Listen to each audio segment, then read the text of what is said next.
The United States hoping to shore up a ceasefire in Gaza that it helped to broker that came into force close to 2 weeks ago. Vice President JD Vance is in Israel, where he is scheduled to meet top U.S. and Middle East envoys and military experts who are monitoring the truce.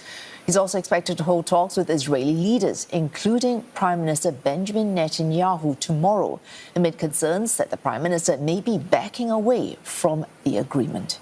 Mr. Netanyahu met with Egypt's intelligence chief in Jerusalem, where they discussed advancing U.S. President Donald Trump's Gaza peace plan. Hassan Mahmoud Rashad is also reportedly set to meet U.S. Middle East envoy Steve Witkoff, who is also in Israel. And Blake Sifton is covering the story for CNA from Tel Aviv. Blake, JD Vance in Israel, presumably, possibly putting pressure on Israel to stand by this ceasefire, because there have been accusations from both Israel and Hamas that both sides have violated this truce.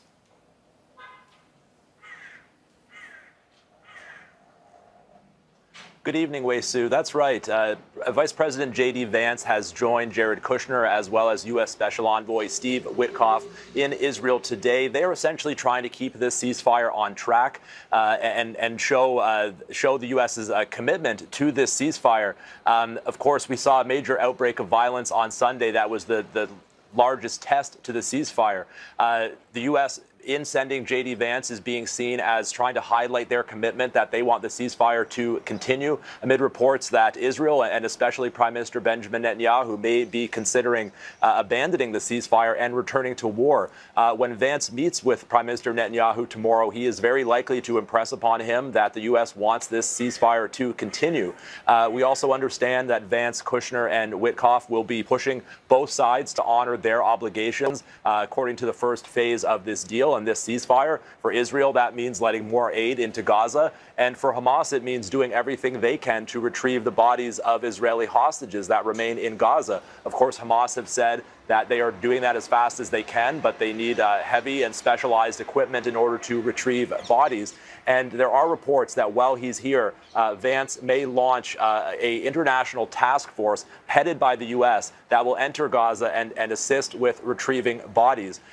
Now, while they're here, we also understand that Vance, Kushner, and Witkoff will also hold discussions on some of the more difficult issues towards the full 20-point peace plan, including the disarming of Hamas, as well as the creation of this international stabilization force that is meant to demilitarize Gaza. These would come in the second and third phase, Blake. But in the first phase, as you mentioned, obligations, at least on the Israeli side, to allow more aid into Gaza. And we have not seen signs of that just yet.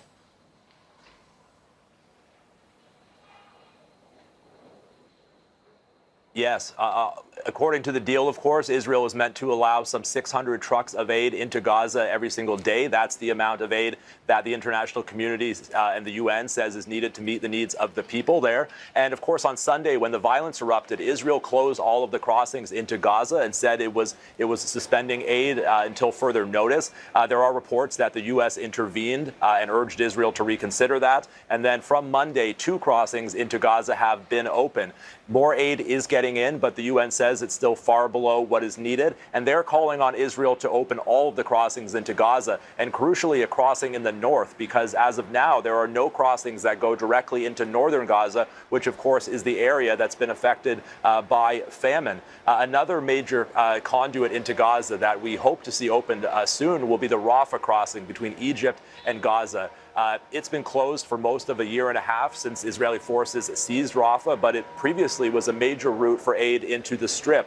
There were reports it was supposed to open on Monday for the pedestrian traffic, so people needing medical evacuations from Gaza could leave and people trying to return to Gaza could enter. But following the violence on Sunday, the reopening of Rafah has no timeline, and there's no indication when and if it will reopen. Thanks. Blake Sifton there covering this story for CNA from Tel Aviv.